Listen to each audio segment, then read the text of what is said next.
Hi, good morning po. Pakikilala po sa inyo aming alagang santo. Ito po ay si Saint Joseph Arimatea. Siya po ay aming inaalagaan. Siya po ay pinopresyo namin pagmahal na araw. Siya po. Mataas po yan. Sa buong bao po siya po ay aming pinopresyo pagmahal na araw. Kaya mahilig po kami minsan dito.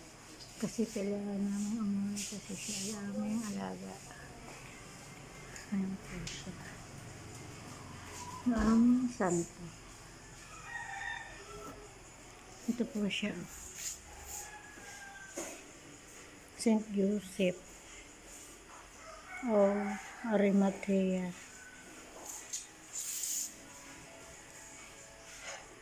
Ayan po, obligasyon po namin. Hindi ko pinalala kami santo.